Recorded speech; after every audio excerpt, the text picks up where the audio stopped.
What if I told you that over 1,600 gas stations are about to vanish from California in just 3 weeks? Not in 5 years, not next decade, 3 weeks. While you've been hearing about California's push toward electric vehicles, something far more immediate and catastrophic is unfolding right now that will affect every single person in the state, whether you drive a Tesla or a decades-old pickup truck. I'm Franklin Moore, and today we're diving deep into what's being called the complete collapse of California's fuel infrastructure. Shell is shutting down more than 1,100 stations across the state, and another 473 stations face mandatory closure by December 31st.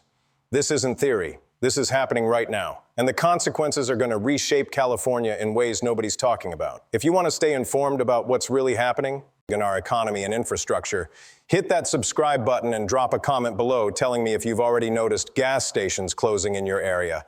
Trust me, you're going to want to follow this story as it unfolds. Let's start with the bombshell that nobody saw coming. Shell, the second largest gas station network in California, is pulling the plug on every single one of their 100-plus locations spread across more than 450 cities throughout the state. Think about that for a moment. From San Diego to Eureka, from coastal communities to inland valleys, Shell is going dark. Now, Shell announced this as part of a nationwide closure plan affecting 1,000 stations across California, Nevada, and Utah. But here's where it gets absolutely devastating. California is taking virtually the entire hit. We're not talking about a proportional distribution across 3 states. The Golden State is bearing the brunt of this corporate retreat in a way that suggests something deeper is happening. When the second biggest gas station chain in your state decides to close over 1,000 locations, you're not just losing convenient places to fill up. You're watching the systematic dismantling of fuel infrastructure that took generations to build.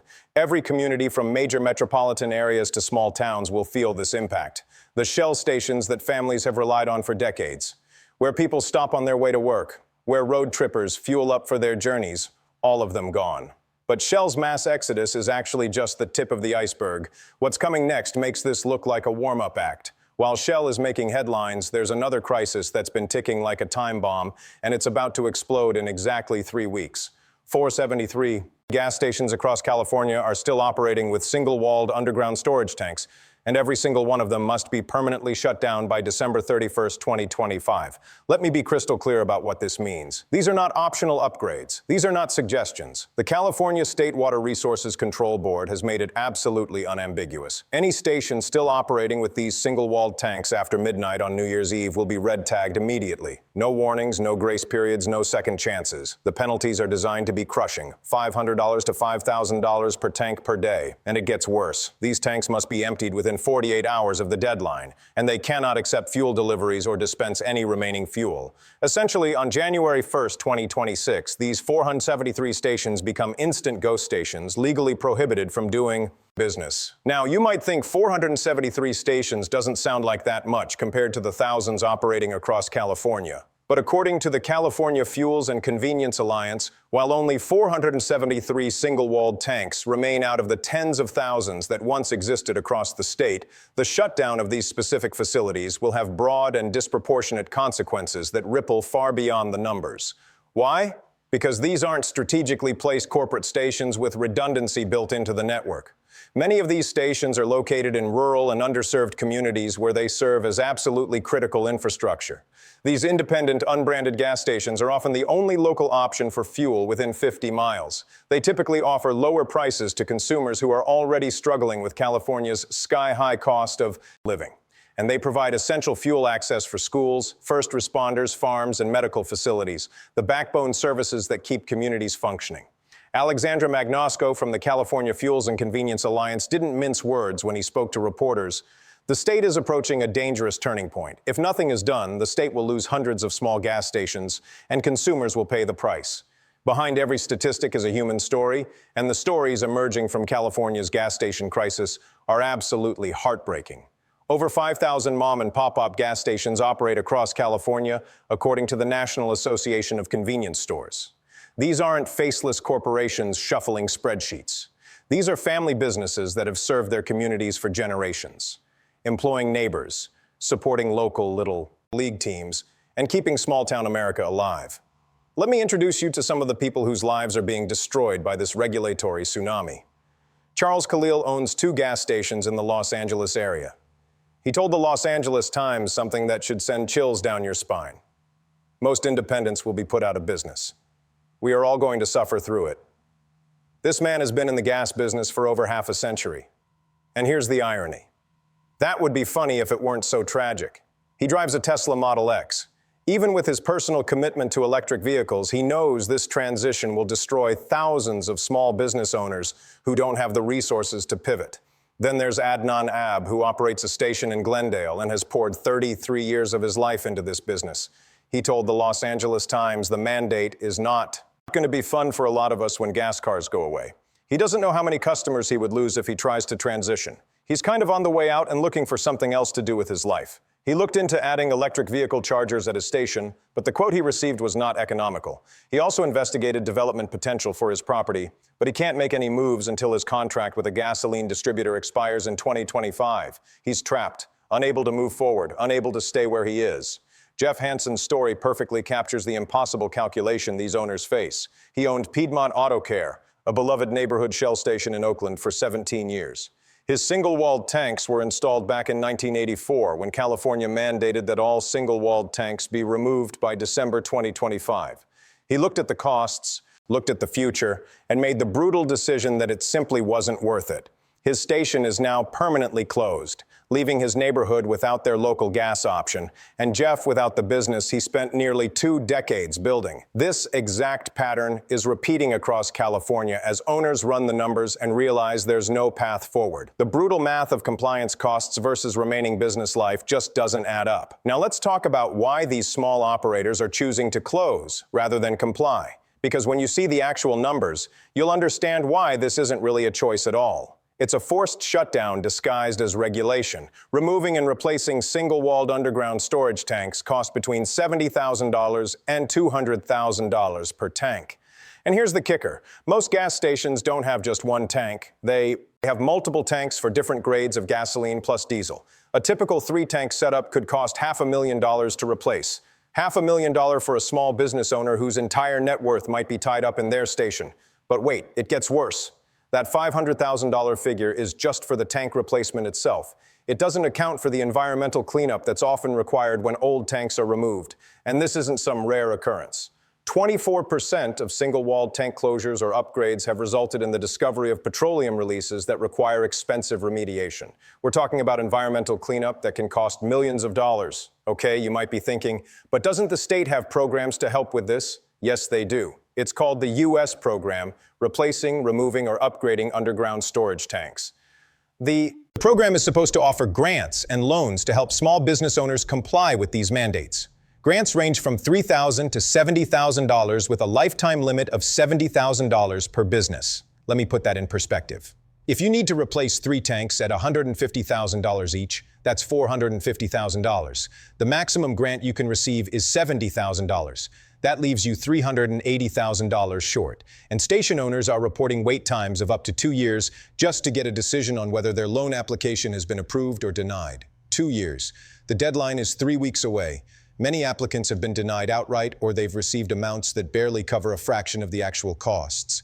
Station owners have made good faith efforts to comply with the law, but they've been repeatedly stalled by systemic issues, pandemic-related disruptions, labor and construction shortages, and most critically, excessive delays in local permitting and in the State Water Resources Control Board's administration of the U.S. loan program. In some of the most egregious cases, it has taken up to 2 years just to receive a decision on whether a loan application has been approved or denied. Think about that timing. The regulation was known years in advance. But the very agency responsible for helping businesses comply has created such a bottleneck that compliance became functionally impossible. And even if you somehow navigate the bureaucracy and secure funding, there's one final obstacle. Licensed underground storage tank contractors are already booked solid through 2025. Even owners who desperately want to comply literally cannot find anyone to do the work before the deadline hits. This isn't a compliance problem. It's a compliance impossibility deliberately created by regulatory dysfunction. Let's zoom out from individual stories and look at what this means for California's geography and infrastructure, because the implications are staggering. Lauren McDonald, an electric vehicle industry consultant who tracks gas station trends, has estimated that nearly half of California's 5,081 mom and pop gas stations will close by 2035. His model assumes stations will begin closing at a rate of 3% per year, increasing to 6% per year as we approach that deadline. But here's the problem.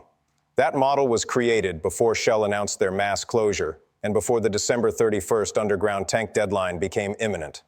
The combination of these two events means that hundreds of stations will shut down in the next few weeks, not over the next decade. Years of projected closures are being compressed into weeks.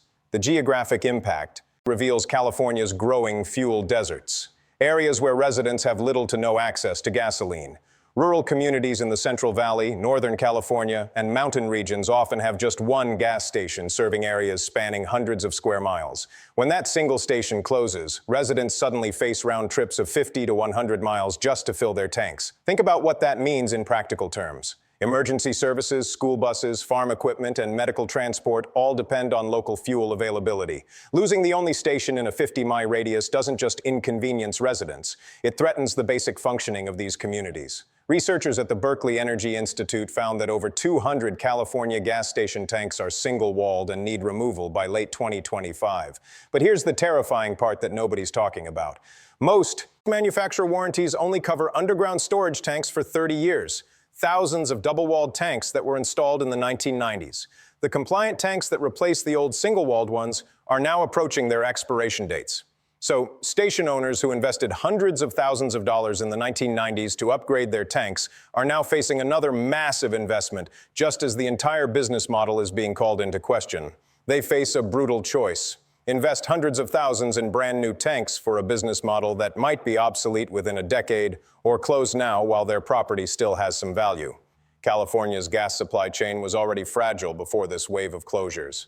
The state has virtually no pipelines bringing gasoline from other states. Every drop must be refined locally or imported by ship. With Phillips 66 and Valero refineries closing and removing 300,000 barrels per day of refining capacity and now potentially 1,600 gas stations vanishing, the distribution network is actively collapsing. Entire regions could become fuel deserts where the nearest gas is 50 minutes away or more. This isn't a future projection. This is 3 weeks away. Now, I know what some of you are thinking. Franklin, isn't this just the inevitable transition to electric vehicles? Isn't this actually good for the environment?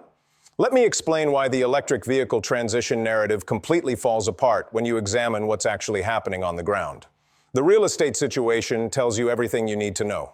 Ronnie Gavaris, a commercial real estate broker with Northmark, told the Los Angeles Times that there's strong demand for gas station sites because they're typically located on irreplaceable corners in high-traffic areas. Developers are offering huge buyouts to desperate station owners, knowing they can flip these prime locations into housing, retail, or mixed-use developments. So, what's really happening here? These valuable properties are being converted to uses that have nothing to do with electric vehicles or clean energy. They're becoming apartments and shopping centers. For operators who own their land, there's at least a financial exit. But for operators who lease rather than own their properties, and that's the majority of small operators, there's no windfall coming. They'll simply lose their livelihoods with nothing to show for decades of work. But can't they just add EV chargers? I hear you asking. Let's talk about the economics of that supposed solution. Carl Pankut, chief executive of Clean Tech, an electric vehicle charging engineering firm, broke down the impossible math for most operators. Adding a high-powered direct current fast charger costs $70,000 to $100,000 for equipment alone. Then add another $30,000 to $100,000 for construction depending on existing infrastructure. The electrical infrastructure alone can occupy space equivalent to 3 parking spots. The first charger must comply with the Americans with Disabilities Act, requiring a 12-foot wide parking stall with 5-foot wide access aisles. For a mom and pop owner, the total cost of adding just a single fast charger typically hits $150,000. Large chains get volume discounts, but small operators pay full price. But even if operators could somehow afford the conversion, the economics simply don't work for a small business. Electric vehicle chargers are typically used just 5 to 10% of a 24-hour day compared to gas pumps that see constant traffic throughout operating hours. It takes 40 minutes to charge an electric vehicle versus 5 minutes to fill a gas tank, meaning dramatically lower customer throughput and revenue. McDonald confirmed that it takes 2 to 5 years for electric vehicle chargers to become profitable, if they ever do. No small business can survive that kind of cash flow drought. You can't pay your employees, your mortgage, your suppliers while waiting 2 to 5 years for profitability that might never come. The convenience store crisis compounds this disaster in ways that urban policymakers completely overlook. Every gas station closure means losing the attached convenience store that often serves as the community's only source of groceries, household items, and basic services. In rural areas, these stores function as general stores, post offices, and community gathering places. They're the heart of small-town social infrastructure. The National Association of Convenience Stores reports that these businesses employ an average of 8 to 10 workers per location, with potentially 1,600 stations closing because of Shell's exit and the underground tank deadline. That's 2,800 to 16,000 jobs vanishing overnight. These aren't jobs that can be easily replaced in small rural communities where employment options are already limited. We're now 3 weeks away from what could be the single most disruptive infrastructure event in California's modern history, and almost nobody is talking about it. The December 31st deadline is absolute. There are no extensions being offered, no waivers being granted, no exceptions being made. The State Water Board has instructed enforcement agencies to begin tagging non-compliant stations at 12:01 a.m. on January 1st, 2026. Stations that continue operating after the deadline face immediate shutdown, criminal prosecution, and personal liability for owners. This isn't a civil fine situation. This is potential criminal charges against business owners who are desperately trying to keep their livelihoods intact. And here's a cruel twist that shows just how badly this was planned. The underground storage tank cleanup fund that helps pay for contamination discovered during tank removal expires on January 1st, 2026, the exact same day as the closure deadline. So owners who discover leaks during tank removal, which happens in 24% of cases, will have no financial assistance for remediation that could cost millions of dollars. They'll be personally liable for environmental damage that occurred decades before they even own the property in many cases. Bob Reed's story encapsulates the generational destruction this crisis represents. He's run the same station and service center on Palm Avenue in San Mateo since 1973. At 80 years old, he says he'll never sell because it took him so long to build the business, but he knows exactly what's coming.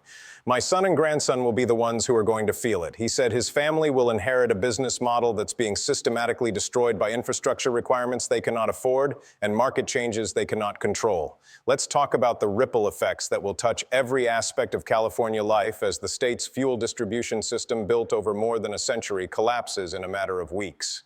Rural hospitals that depend on diesel generators for backup power during grid outages could be compromised when their fuel suppliers can't reach them or shut down entirely. School districts whose buses cannot reach distant gas stations will have their routes disrupted, meaning children in rural areas could lose access to education. Farms whose equipment needs fuel for planting and harvest will face critical shortages during peak agricultural seasons, threatening California's $50+ billion agricultural economy. Delivery trucks that keep grocery store shelves stocked will face longer routes and higher costs, which will be passed on to consumers already struggling with inflation. Emergency vehicles, fire trucks, ambulances, police cars that need immediate fuel access could face dangerous delays in remote areas where the nearest station is now 50+ miles away. This is not just about gas stations. This is about the complete breakdown of California's fuel infrastructure at a moment when the alternative infrastructure is nowhere near ready to replace it. The electric grid can't handle mass EV adoption. The charging infrastructure doesn't exist in rural areas. The electrical grid upgrades needed would cost tens of billions of dollars and take decades to complete. So there you have it. The full picture of a crisis that's unfolding in real time, while most of California remains completely unaware of what's about to hit them. In just 3 weeks, over 1,600 gas stations will cease to exist. Communities will lose critical infrastructure. Families will lose businesses they spent generations building. And California's fuel distribution network will suffer damage that could take decades to repair, if it ever can be repaired. The question I want you to think about is this: is this really a carefully planned transition to a clean energy future? Or is this a regulatory and economic disaster masquerading as environmental progress? I'm Franklin Moore, and I want to hear from you. Drop a comment below and tell me, have you noticed gas stations closing in your area? Do you live in a community that's about to become a fuel desert? How do you think this is going to affect your daily life? Your answers matter, and they help me create content that addresses the real issues you're facing. And if you found this deep dive valuable, if you appreciate someone actually connecting the dots and showing you what's really happening behind the headlines, hit that subscribe button right now. This is just the beginning of this story. And you're going to want to stay updated as the January 1st deadline hits and the real consequences start unfolding. Share this video with everyone you know in California. They need to understand what's coming. The mainstream media isn't covering this with the urgency it deserves, so it's up to us to spread the word. I'm Franklin Moore. Stay informed, stay prepared, and I'll see you in the next